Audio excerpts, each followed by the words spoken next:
everybody. Welcome to another episode of the Crime and Coffee Couple. My name's Allison. And my name's Mike. Hi, Mike. Hello, Allison. How are you?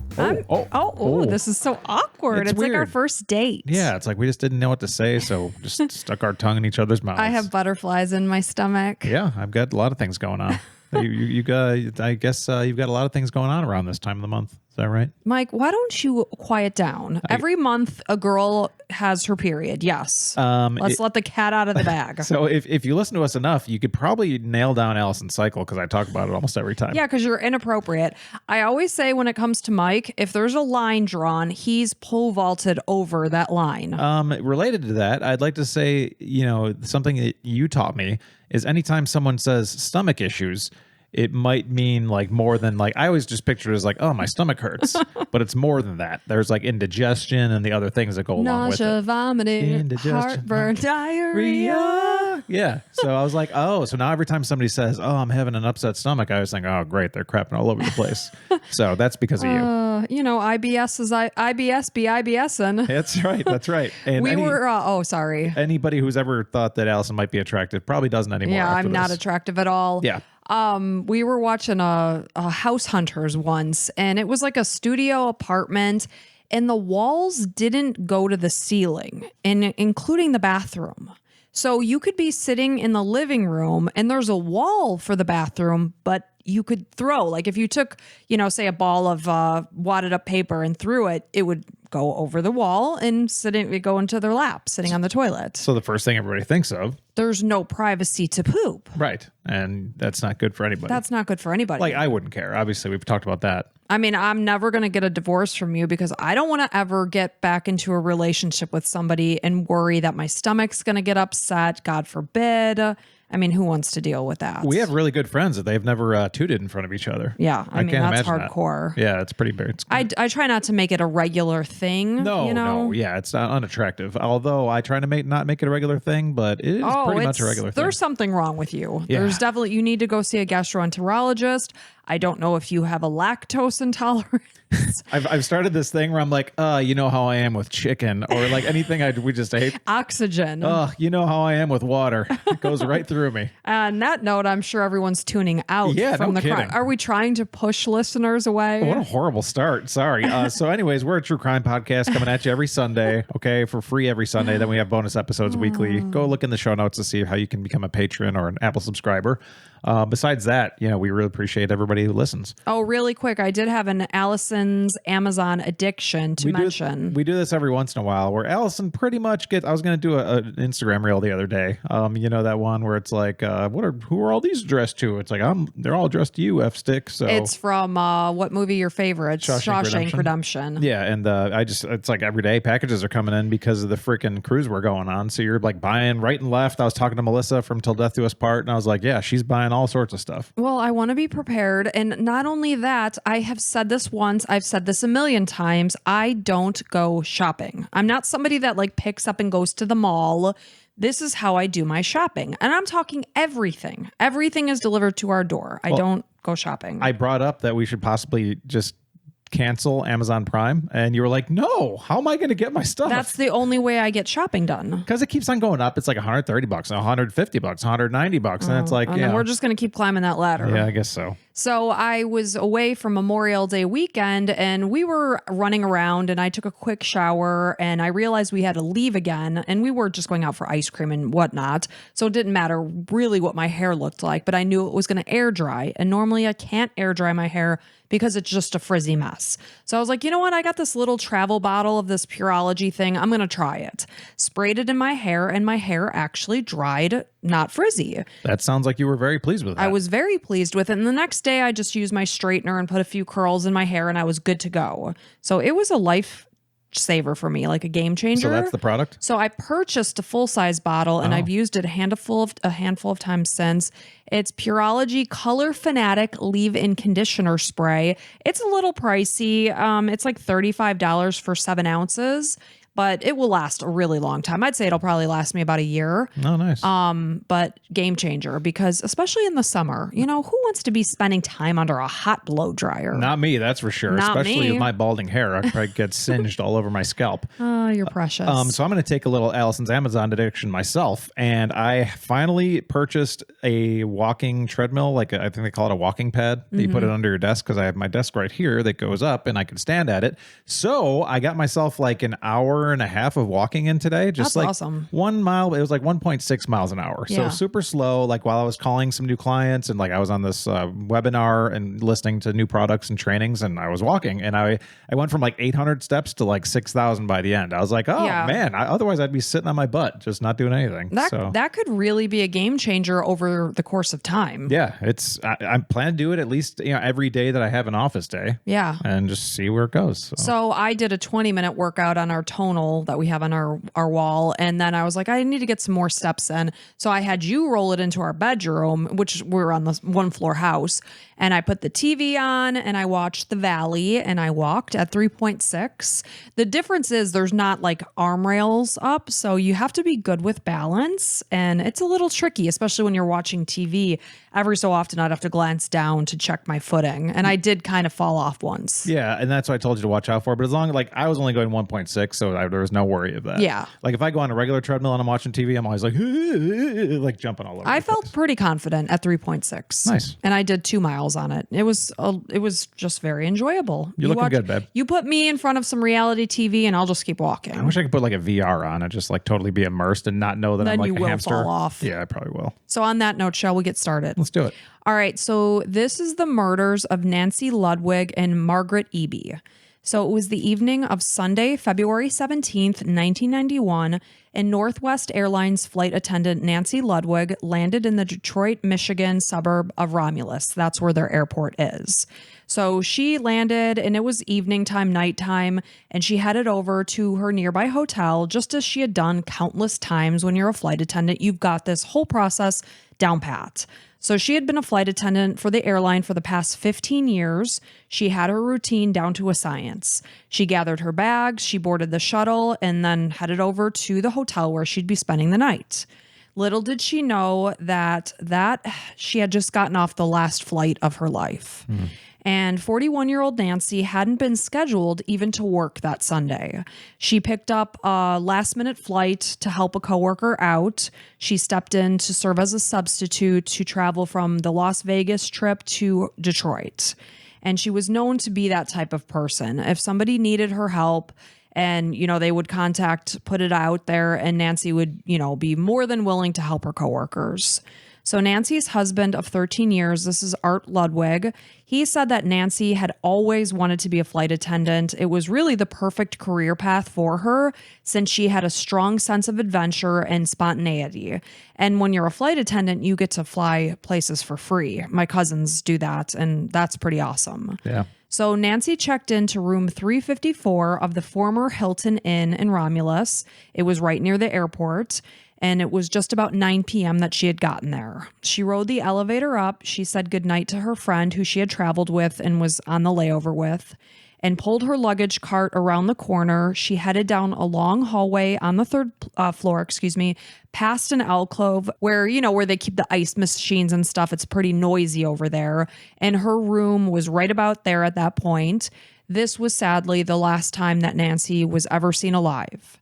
So since Nancy was a last-minute substitute, she wasn't actually formally listed on the official roster.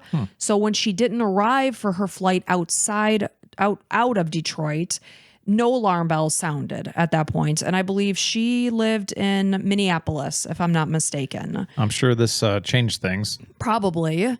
So it's the next morning now. It's Monday, February 18th, and the housekeeper initially bypassed room 354, I believe, 354, because there was a do not disturb sign on the door. So you know how it is. She's going to go off, do other rooms, and then loop back around at that point. Sure. So now it's 1 p.m., and it's like, okay, checkout is hours ago, I'm sure. So the housekeeper finally made the decision to go into room 354, And here she was met with an absolutely horrifying scene. She found a woman lying on the bed with her hands tied behind her back with twine. Her body was absolutely coated in blood. The twine used to bind her hands ended up, once investigators took a closer look at it, it's oftentimes seen in landscaping and gardening. The TV was on in the room. It was tuned to CNN, and management obviously quickly called the police, and they responded to the scene within minutes. They soon learned that the room had been registered to Nancy Ludwig. So now they're putting a name to this, this poor victim that they found brutalized in the room. And police began retracing Nancy's steps from the night before because they soon found out that she worked for the airline. She had checked in at this time. What happened in between 9 p.m. and then 1 p.m.? Who knows? Right. So Nancy had been viciously stabbed. Her throat had been slashed so severely that her head had nearly been severed from her body. Ugh, that's terrible. There were deep gouges to her hands, and these were signs that showed that whoever had attacked her, she had fought for her life, but sadly succumbed to her injuries. She had been stabbed repeatedly. Her upper torso was covered in superficial cuts, which led investigators to believe that this person was sick and twisted and had inflicted these superficial wounds on Nancy's body just to torture her. Like for fun. Yes. Ugh. So the autopsy showed that she had endured a horrific sexual assault on top of these awful, awful wounds that she had lived through. Terrible. And then after the killer had slashed her throat, this person had assaulted her a second time, this time post-mortem. It was clear that when the monster who had done this to Nancy finished his attack, he spent a considerable amount of time in the room because they believe that she was accosted as she went into her room that night. And who knows, what time this guy ended up leaving, but he tried to clean as much evidence from the room as he could, and he almost stripped the hotel room bare of any of Nancy's belongings.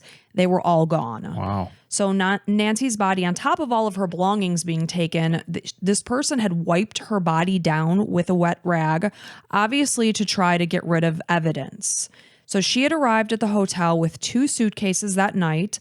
All of her belongings were missing. This included her clothing, her jewelry, her ID, her luggage, everything. Wow. It's possible that the killer had done this for multiple reasons, maybe to remove evidence or maybe as a trophy, because there are those sick people who like to look back on the belongings they took from their victims and see, look at what I did. I mean, that just goes to show how sick these people's minds can be. Yep. So, despite the fact that this person had cleaned the room to the point that they even took the trash can liner from the bathroom, they took the garbage out with them. The person left the washcloth that they used to clean everything up, wadded up on the sink, right next to the sink on the countertop. So what was the point of cleaning everything if it's all there? That's interesting. I think they must have just overlooked this tiny detail. Fingerprints, maybe? No, I mean, this was like in the 80s, you said? No, this was 1991. 90s, so Yeah. DNA stuff is pretty decent, relevant We're in the infancy stages at this point. Okay. But the whole point is this person went to the effort of cleaning the room, wiping down Nancy's body to try to erase traces of their own DNA on her, and then left the rag sitting right there. But my point is maybe it wasn't getting rid of DNA because it was in its infancy. Maybe it was trying to get rid of fingerprints. Or, Maybe. and that would still do it. Possibly. And I watched the video and I saw this washcloth sitting right next to the sink. I mean, if you're going to go through all that effort, you may as well take it. I get it. Yeah, exactly. So evidence showed that this person had also showered before he left, likely to clean up and change his clothing, because the amount of blood that would have been on this person would have been extensive. And we're talking, this is an airport hub hotel. There's no way this guy could have left the hotel as he was. Right. So they assumed that when he showered, he had also changed his clothing that he had worn that night. And that just sucks. Like somebody saw him. Whoever was at the front desk probably saw him walk right by. Well, somebody did see him. Okay. So evidence was bagged, but it couldn't be analyzed for more than a decade due to the lack of DNA technology in Michigan at the time. Later that day, Art received a phone call, and this is Nancy's husband. He wasn't given a whole lot of details, but he immediately knew that something was wrong.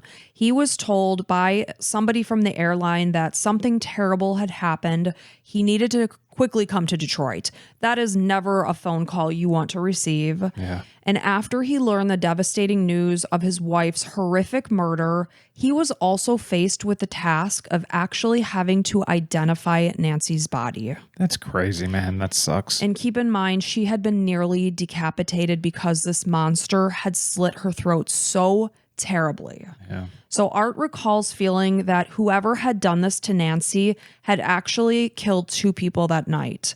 He said, he killed Nancy and he killed me. My life was over as I knew it. And I can imagine that to be true. Yeah. So because the hotel served as this major hub for airport travelers, there were thousands of people coming and going at any given time. Police realized that narrowing down the list of suspects would be an arduous job. Between guests, employees, maintenance workers, paired with the fact that there was not good security in this hotel, any of the doors to the outside did not require a key to get in. So, there's various, entry points in a hotel, and in a lot of cases, none of these doors were secured. So somebody could have easily slipped in a side door and not have been seen. So really, this list was pretty extensive, and anyone from the street could have come in. So even if they have a list of, registered travelers, they still might not find their person because they could have just wandered in off the street, not having been traveling at the airport. So, this was making finding Nancy's killer exceptionally difficult. Not only were the doors that exited the hotel left unlocked, but keys to the hotel rooms actually sat at the lobby desk. A book sat open on the lobby desk, and I actually saw a video of this from 1991.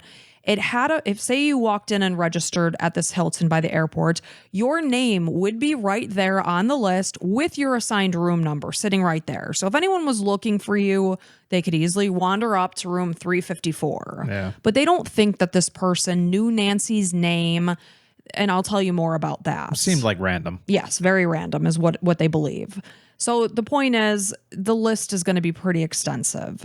So police realized that whomever had done this to Nancy was an exceptionally violent person. So they wanted to catch this person sooner rather than later because odds were he was going to strike again. This was probably not the first time he had done something like this. Yeah, not the last if you don't catch him. Right. Obviously, yeah, he's very, very gruesome. It seemed like a seasoned murderer. Yeah. So after Nancy's coworkers learned of her violent murder, a fellow flight attendant, and it sounds to me that this is the person she checked into the hotel with, came forward to let police know that she had driven in the shuttle to the hotel with Nancy on the night of her murder. She told them that despite the fact that there was plenty of open seats in the van, this man who appeared to be in his 40s chose to sit right next to Nancy. That's so creepy and inappropriate. It's like, get the hell out of here, you freaking creep. Yep. So not only that, but his off-putting demeanor made her uncomfortable. He was basically the entire ride from the airport to the hotel just staring blatantly at Nancy in such a creepy way that this woman who had noticed this had actually memorized this guy's description because he made her so uncomfortable. It's like if anybody's ever going to do anything, it's going to be this guy. Right. So because of this, she was able to provide this person's description to police, and they did put together a composite sketch. This was shared with the public. Despite their efforts, the sketch, did not help find this person. So the woman who traveled that night with Nancy was forever changed because they rode the elevator together. She watched Nancy take her, luggage and walk down the hall. And she knew that that was the last time that anyone had seen Nancy alive. And she also knew that could have just as easily been her. Sure. So, and it is a vulnerable job because you're traveling by yourself. You're checking into hotels. You're entering rooms by yourself. Yeah. And of course, this is the 1990s. They didn't have, security footage like we do now. But, she was forever changed by what happened to Nancy. She was said to sleep with a light on in her hotel room whenever she did travel with the airline moving forward. So not only that, but Art and his daughters, They no longer felt safe because, like I had said, every piece of Nancy's belongings had been taken that night. This included her address book. So her address was written in this book, and whoever had done this to Nancy could have gone to their house had they wanted to. Yeah, if it was targeted, I would definitely be scared, but it sounds like this is just a random psycho. Yeah. So guests who had been in the hotel parking lot on the night of Nancy's murder recalled seeing a man loading a set of Northwest Airlines luggage into a Monte Carlo at about 10:15 p.m. So I know police felt, based on the evidence from the room, that this person had spent an extensive amount of time in Nancy's room. Nancy didn't check in until about 9, so this was only an hour and 15 minutes later. I don't know if this person went back up to the room, but this was very damning because it looked strange. This person was able to easily see, that's a flight attendant's luggage. Right. But this guy doesn't look like a flight attendant, and he's putting this luggage into the Monte Carlo, again, to the point that he remembered this detail. And also a weird time to do so. Yes. Like somebody that is a flight attendant wouldn't be moving at that time out of the hotel because there's no like flights late at night. I mean, I guess if you're doing a red eye. Maybe, yeah. So they made a mental note of this man's appearance, and something just seemed off about him. And this person that was watching this happen, it just seemed that this man was just up to no good, really. So a police sketch, now a second police sketch, is being made of this person in the parking lot. And yet again, it failed to produce a suspect. Or did they look similar at all? I saw random pictures. It was hard to say. Yeah.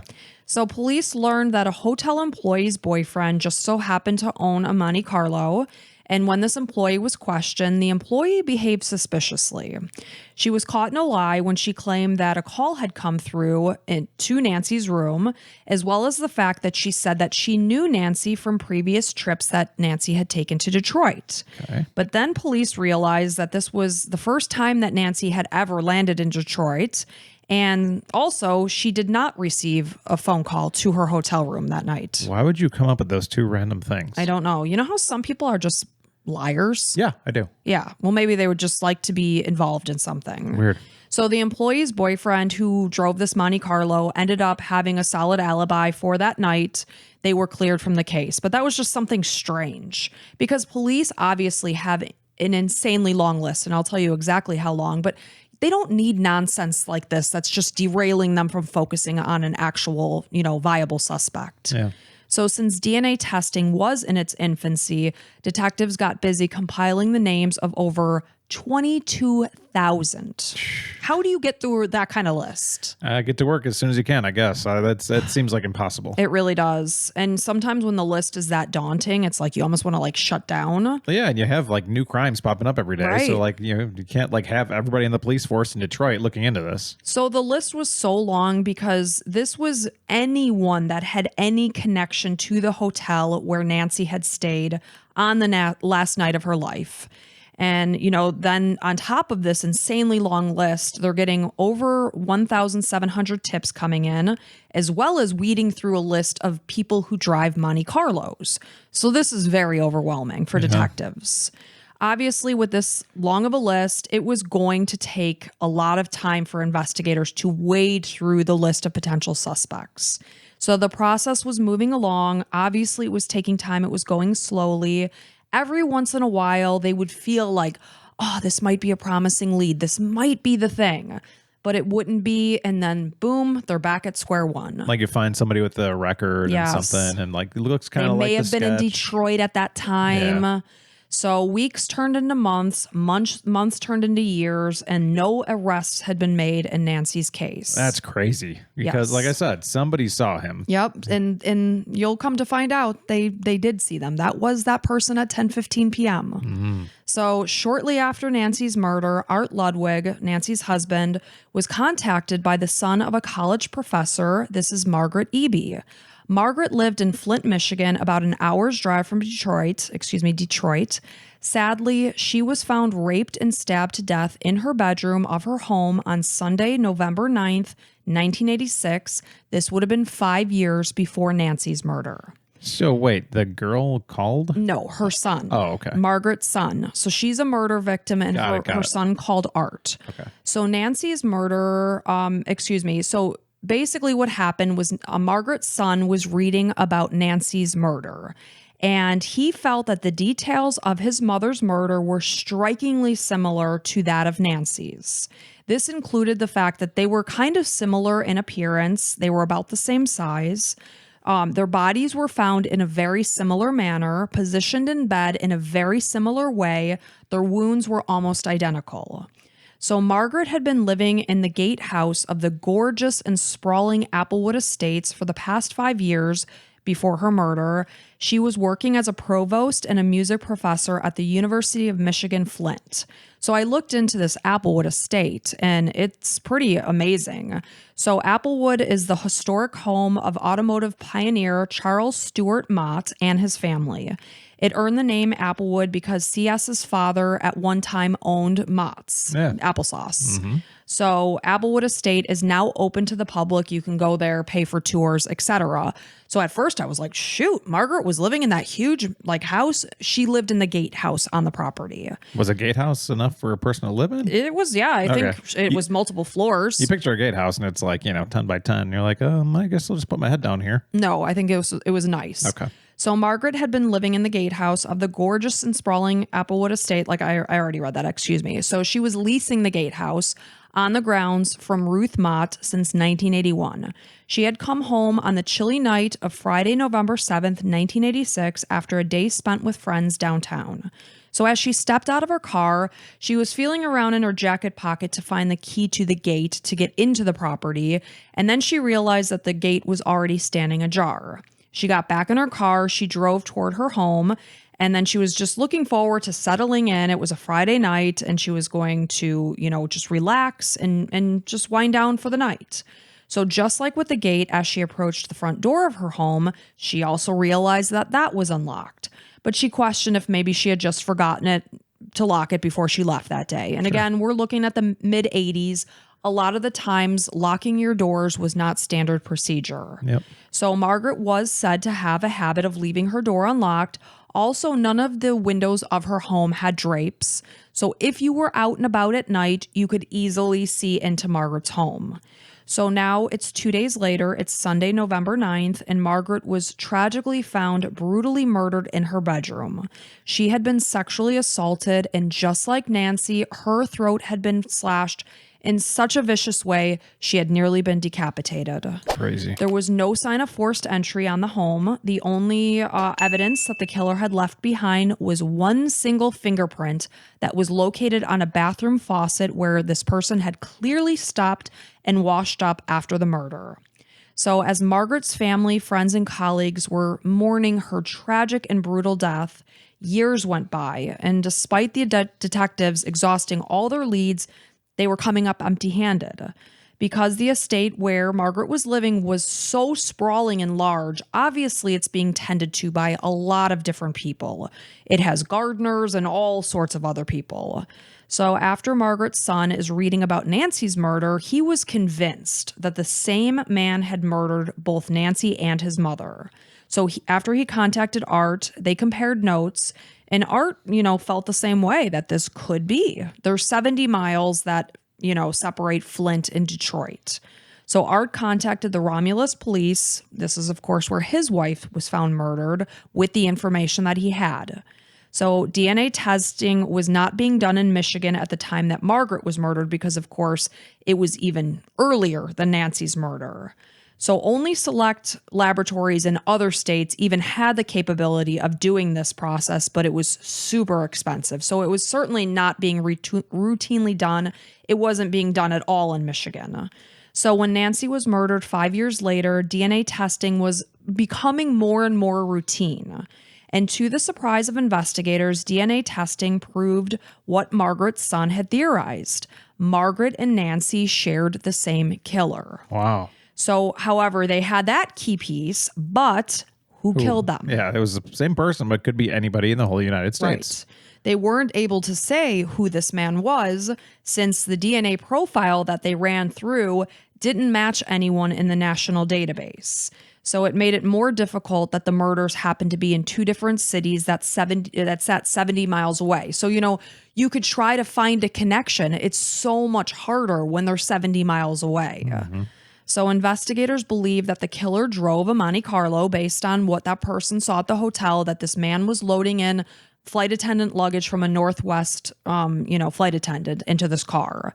They also believe that they had access to twine that would normally be used by a landscaper. So two things. This person is probably in the landscaping business and they drive a Monte Carlo. Okay. So after several years, it's now 2002. 16 years have passed since Margaret's murder.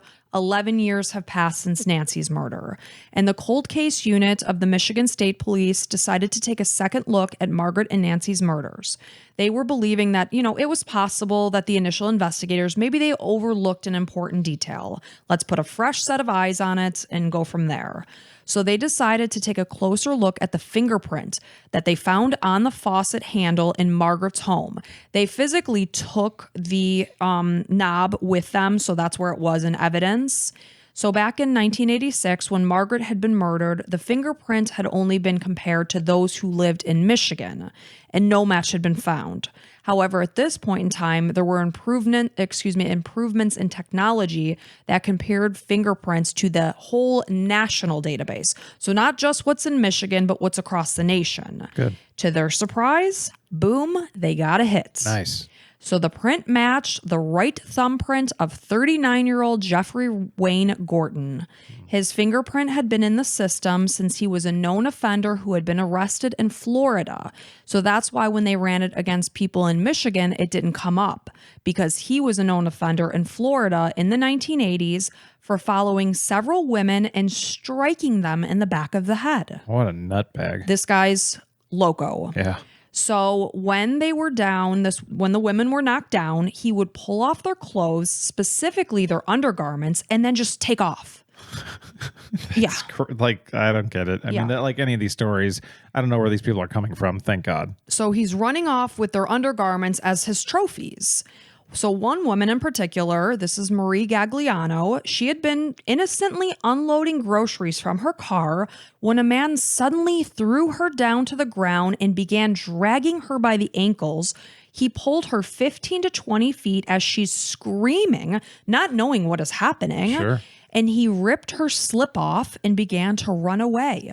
Can you imagine how confusing? You're at your car just doing a routine thing. This guy comes out of nowhere, shoves you down, starts dragging you, reaches under your skirt, pulls off your slip, and just runs away. I must say, this is horrific. But at the same time, I picture him running down the street going, hee hee, I got your underwear. And It's then he's like so running bizarre. away. It's like, that's where it starts. And this is somebody that needs to be watched after, Yes, obviously. very, very true. Because they're just And trying this for now. And what's the next step? I would imagine Marie must have been like, what the hell just happened? Well, you're watching this guy just run. You're like, he's got my underwear in his hand. And he just pushed me on the floor. Yeah. This is like looking around. Like, am I on camera somewhere? Like now we would think it's on TikTok somewhere. But Totally. Like some kind of prank. Yeah. So they ended up catching him in relation to this. So after his arrest and assault, police ended up going to his house and they found hundreds and hundreds of women's undergarments in his possession. You know, what's kind of nice about these days, like current, is that kind of guy can just go online and buy some like soiled panties and go ahead and use them for himself. So like he wouldn't have to go get them somewhere, but it might be the thrill of the attack for a person like this. True. So in 1986, when Margaret had been murdered, Gordon was living only a short distance away. And what do you think he drove? Monte Carlo. Yes, he did. He drove a gold Monte Carlo that matched what the witness had seen in Nancy's case. What year does it say? It didn't say. Okay. I used to like Monte Carlos. That's why. Yeah, I'm not sure what year it was. He also had access to Margaret's residence since he worked for the sprinkler company that serviced the Mott's Applewood estate. Sprinkler company. Yes, exactly. Landscaping. Like Mm-hmm. So he had actually been out to the property several days before her death.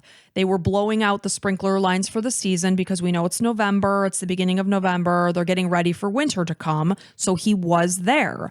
However, when you're doing this kind of job, you could potentially cut your finger. So it was theorized that maybe he was on the property blowing out the sprinkler line, cut his finger, went into the bathroom to wash his hands, and that's where he had left a bloody fingerprint behind in the bathroom. And maybe it was just innocent, yada, yada. Yeah, maybe. Who's theorizing that? They just crazy. wanted more against him. Okay. So at the time of the attacks on these various women in Florida, Gordon had been living in a trailer park in Orlando with his first wife and son. So this guy is a husband and a father. Sucks. So he was also serving in the Navy. That's what brought him to Florida. So through the talk of the neighborhood, it was also said that he had been caught taking women's underwear from the shared laundry room on the grounds of this trailer park. Ugh. And his behavior got to be so disturbing and alarming and out of control that he was actually asked to leave the area. They're like, you got to go, dude. Like so many people complaining, like, this guy's looking at my underwear and trying to steal it. It's like, okay, you can't work anymore. No. Well, this is where he was living. So they were asking him, you need to go find a different place to live. So when Gordon was accused of attacking women on the base of the Navy, he was arrested, and shortly after he posted bond, he was quickly arrested again for breaking and entering. So clearly this guy's got a lot going on. Yeah. So because he was a repeat offender, he was sentenced to 4 years behind bars. He served less than 2 years, and then he was released, and his wife ended up filing for divorce. Good for her. So on his release in 1985, this is 1 year before Margaret's murder, Gordon moved to Michigan and began working for his parents' sprinkler company, who just happened to service the area where Margaret was living. 7 months after he took the position, Margaret was found murdered in the gatehouse that she rented. Gordon was so outwardly inappropriate that his coworkers had actually given him a little nickname called Uncle Perv because he was so outright about his unhealthy attitude towards women. Wow. He got married a second time around. He had 2 children with his second wife, Sandra. But just like his first marriage, it didn't take long for his true nature and his true colors to come out, and his marriage ended. So Gordon's fingerprint was clearly putting him inside Margaret's home. But again, since he worked on the premises, investigators wanted more evidence against him. They wanted it to be a solid case that he couldn't slip through their fingers, because they believed that this guy definitely, had a devious past. Yeah, and is capable of future things. Yes. So I want to put him away as long as possible. Exactly. So investigators were convinced that he was also the man responsible for Nancy's rape and murder, so they began trailing Gordon 24 hours a day because they needed to obtain his DNA sample. So investigators followed him to a roller skating rink where Gordon had shared pizza and, sat at a table with his kids. They were drinking soda, and he was drinking it out of a styrofoam cup. And I actually watched the footage of this. It was kind of funny. He got up and walked away, and as soon as he walked away, this investigator swooped in Zoink. and grabbed the cup. So when they tested the saliva from the rim of the cup, it was analyzed, and it was found to contain markers from different sources. So it was clear that this cup had been shared. So I think that made it less, scientifically relevant. Like viable. Yes. So when Gordon was brought in now for questioning, he was confronted with the fingerprint and DNA evidence. He held firm to the fact that he was an innocent man. But as he's sitting there with the detectives and he's being questioned, of course, they wanted to make sure his whistle was wet. Yeah, exactly. I was like, well, here's your opportunity. Give him another cup. Now his lips are on it. They're like, Jeff, you thirsty? Yeah. You want some water? Put that water right over him. Oh, our dog's looking at you. Oh, sorry. Sorry, Papo. So he was offered water. He accepted. He drank. And, again, he's like, I didn't do this. I'm innocent, yada, yada. So he leaves the place. Sometimes these really crafty guys will take their water with them. He didn't. He left it. And lo and behold, the results confirmed what the first DNA tests suggested, that Jeffrey Gordon was a match to the killer of being both Margaret Eie and Nancy Ludwig. Fantastic. So because of this evidence, a judge granted investigators a search warrant for Gordon's home, and inside they found, yet again, hundreds of pairs of women's intimate attire throughout his home, many of which he had even taken the time to label with the original owner's name and physical description. Oh my God. There's like these creeps out there, man, just sitting there praying. It's crazy. You don't even know. I always look around at people at work and I'm like, are you a creep? And I just don't know it. Just assume yes. So he was asked when he was at the station, like, do you have a certain preference for like what undergarment you like the best? He's like, I like the hose. Like pantyhose. Pantyhose, which he wouldn't like living in the 2024, because women are not putting pantyhose on these days. No, I used to like pantyhose too when I was younger. In what way? I don't know. Just like it's kind of like sheer. It's shiny a little bit. Huh. Not putting them on or anything. Is that what you thought? Yeah. Only if I'm robbing somewhere, I put it on my face so it looks like. Well, you did put your mom's bathing suit on once when we were teenagers. That was for gags, okay? We were all in the hot tub as teenagers, and Mike comes out of the house. We were living in Illinois. It's the dead of winter. He comes out of the house in his mom's like Hawaiian bathing suit, and we all almost died. A lot of my stuff was pulled up quite a bit. So. And of course, your mom's like, Michael, you asshole, you're going to stretch it out. And I did. Oh my gosh, you're such an ass. So anyway, this guy is a certifiable creep. So he's labeling who this belonged to. They found a box of videotapes. And unfortunately, I saw what he had recorded. You can't unsee this sort of thing. He was actually modeling a lot of the lingerie, like posing on the bed and women's, hose. I mean, if you're into that sort of thing in your own house and you buy it at Walmart or whatever, go ahead, do whatever you got to do. Don't knock women down. Don't steal it from their bodies. Don't take things that aren't yours, whether it's underwear or pencils. Don't murder women. But the fact that this guy's a murderer, I didn't need to see that. So on these videotapes, he had also unknowingly captured footage of a lot of women. One little clip I saw was a lady that was on a riding mower in a bathing suit, getting her grass done, having no idea that this guy's filming her. Yeah. So this creepily sitting there like, oh yeah. Can you imagine with that big ass videotape recorder? So the state felt confident that they could now obtain a conviction against Gordon, and he was officially charged with the rapes and murders of both Margaret Eie and Nancy Ludwig. Good. So in September of 2004, Jeffrey Gordon was convicted of criminal sexual misconduct, first-degree murder, felony murder, and larceny of Nancy Ludwig. So he chose to forego a second trial against, for Margaret's case. So with that, he pleaded no contest to the murder of Margaret Eie. Do you know what no contest means? Nope. So I'm certainly not a lawyer. I mean, it sounds like guilty, but. Right. And it is. It's basically an admission of guilt without actually saying it. So he's currently serving a life sentence without the possibility of parole. So Margaret's family, they were relieved and thankful that they did not have to live through a trial where they would have to sit there and listen to the horrific details that led up to their loved one's death. Look at the pictures, look at a reenactment and whatever. Yeah. Nobody should have to live through that. Right. So during the court proceedings, those present later noted that Gordon had been transfixed upon a juror that had a very striking resemblance to Nancy Ludwig. Oh my God. And one of the ladies in the video that I watched, she was an investigator, and she's like, it was downright unbelievable. So the fact of the matter is, he's leering at this woman throughout the trial, seemingly unable to tear his eyes away, which proved that he couldn't even fake normality, even when he's on trial. No, he definitely has incapable. A sickness. Yeah, exactly. So that was just kind of this strange other little twist there. Yeah, it's disgusting. You see that happening. You're like she would be the next victim. Yes, exactly. So what they theorized happened in both cases. It's believed that Jeffrey Gordon entered Margaret Eie's home through an unlocked door because, again, Margaret herself admitted that she often didn't lock her door. So she was out, she's in the city, she's having a great Friday evening with her friends. And this creep who served as her gardener in the property must have seen her. Again, none of the windows on her property had curtains to obscure it. So he probably saw her and then made this decision, slipped into the house when she wasn't there, and basically just waited for her. So he quickly overpowered the petite 55-year-old woman. He sexually assaulted her before he stabbed her multiple times, slitting her throat. He then moved on to the bathroom sink in attempts to wash up, thus, thankfully, leaving this fingerprint behind, which later tied him to this crime.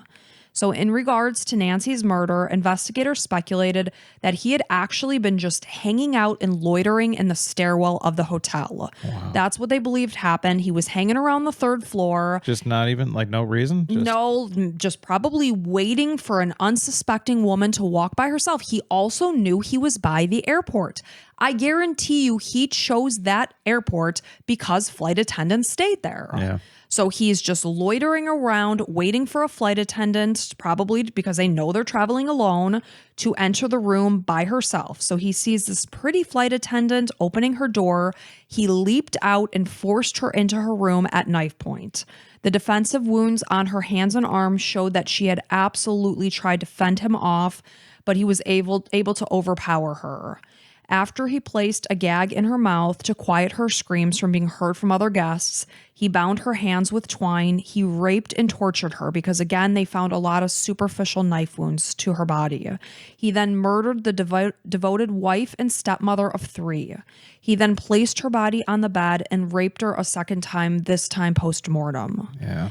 After he cleaned up his work, he turned the TV on. He watched CNN to listen to updates about the Persian Gulf War. He showered. He changed his clothes. Despite taking everything, including the garbage can liner of the bathroom, he left one critical piece of evidence, the washcloth that he left on the countertop in the bathroom right next to the sink.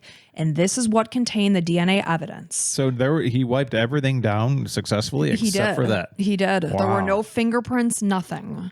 So as he left, he placed the do not disturb sign on Nancy's door, and that's why the housekeeper didn't approach her room until 1 p.m. It turned out that the passenger who she had remember she took the shuttle ride and saw that guy who sat in the chair next to her and was staring at her blatantly throughout the trip. Yeah. He just was a creep. Just a random dude. Random guy, not him. Wow. Not him. Nope. That guy probably feels pretty bad. Hopefully they found him. Like, you're a creep, man. Stop staring at people. And obviously it's concerning that a person would so outwardly make a woman feel uncomfortable. It's like, just because you find me attractive doesn't mean you should make me feel uncomfortable, you frickin' creep. Well, it's control. It's an attempt so at control. gross. It's disgusting. So it's obviously he just so ended up being a fellow traveler that couldn't hide his attraction to Nancy. And by the way, Hide probably will like do something bad at the there's somebody that's trying to do that. Like the next step is something worse. Yeah, and the whole sitting in the chair next to her, even though there were other seats available on the shuttle. Yeah. So Tom Henderson, who is the author of Blood Justice, the true story of multiple murder and a family's revenge. So this book discusses Margaret and Nancy's cases. I totally agree with this guy. He believes that these 2 victims were only the tip of the iceberg, since Gordon so clearly could not control his deviant urges. We know he couldn't. He was knocking women down left and right in the Orlando, Florida area, asked to leave his trailer park because he was stealing underwear.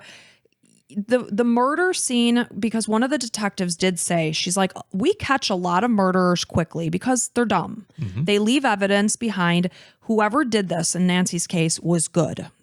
Obviously he left the washcloth, but other than that, he cleaned everything up, which made them believe this was not his first time. And of course they were right. It wasn't his first time. And maybe it was like several times, and maybe he kind of wanted to be caught. You know how it starts to get kind of boring for some of these guys, and it's like just to like leave a hint? I don't think so. No. I really don't. So the point is, this author believes that there are far more victims than we have any idea, and that someday there's going to be a cold case and DNA is going to be run and it's going to come back as a match for Gordon. And I will not be surprised whatsoever if that is the case. So despite being convicted of Nancy and Margaret's murders, he refuses to provide any details because, according to him, he's still innocent. Right. So he'll never confess, and the odds of him ever confessing to additional murders, it's not going to happen. Yeah. So it's only going to be if, again, a cold case has DNA run and boom, he's a hit. And that is the sad and tragic murders of Nancy Ludwig and Margaret Eie, 2 innocent women going about their lives, and this creep is just lurking around and viciously assaulted and murdered them. Horrible. It's I hope so. He's still alive in jail. Yeah, he is in Michigan. I believe so. Hopefully he's dead soon, and hopefully he runs into like a pole or something repeatedly, like through his skull. I would think would be good, or maybe his chest or something like that. I believe in 1991 he was 39 years old, and I'm not good at math, and I'm not even going to try to sit here in my chair and do it. Let's say 50s, 60s, around there, something like that. Yeah, just for fun. Don't do it. Don't hurt yourself. I see your eyes looking up there and trying to think of it. It's okay. What'd you say to me the other day? I was rolling my eyes about something, and you're like, "You better be careful. Your eyes are going to roll into the back of your head." Or something you were like telling that. a story about something you were annoyed with, and He's like, man, it went like you could look inside your brain almost. So I am somebody that does not have a poker face. And if I don't like you, odds are you probably will know it based on the look of my face. But you're not mean. I'm not mean. You're a very nice person. I am nice, but if A lot of people like somebody you. is a douchebag to me, and there's somebody I have in mind right now, and I'm thinking of work. Oh, Big douchebag. whoa. I'm not going to say any names, of course, because I don't want to get fired. Right. But I will bite back. Good for you. You push me, I'll push you. Well, like this story, for instance, hopefully, I mean, nothing any Nancy or Margaret did wrong or anything. They were course just not. wrong place, wrong time. But Nancy had that guy sit next to her and she felt uncomfortable, most likely. Feel free to get up and move because you're not I know you don't want him to get mad or something. So I get that, right? You don't want them to set them off, be like, oh, I'm going to sit next to you and whatever. You don't want to make it weird. Just get off the thing. We try to be polite and, they, one of the podcasts I listen to, they always say F politeness. Yeah. And I mean, really, it's true. And I tell our daughter that too. Right. I said, Especially if anyone's ever making you feel uneasy, say something, do something, move, whatever. Yeah, generally try to be a positive influence on people. Be nice, say nice comments and things, but just if you're feeling uncomfortable, I agree. Yeah. Totally. Well, thank you for telling the story. If you appreciate the way Allison researches all these stories like I do, she's doing literally You all day long. appreciate me? I do. You work your butt off and you're an unbelievable human being. Oh, you're so sweet. Thank you so much. That's so nice. Well, I think you are. But if you appreciate what Allison does here, then you're more than welcome to come on over to Patreon or Apple subscriptions and become a subscriber. Yeah. Get yourself an extra episode a week up to that much. And I want to say welcome to the Crime and Coffee Couple Club to Ginger, Joanne, Melanie, and Sharon, and all of our Apple subscribers. So we don't see your names, but we thank you nonetheless. So, absolutely. We thank each and every one of you for being here listening. Thank you guys so much. It really does mean everything to us. We love our listeners. And all the nice comments on YouTube and stuff and Spotify. We see all of them. We can't respond on Spotify. We can respond on YouTube. So go ahead, leave a little comment down below. Subscribe and like. And if you're listening on a podcast, just click subscribe so you get our next show. Yes, thank you guys. And we will be back next week. And until next time, bye.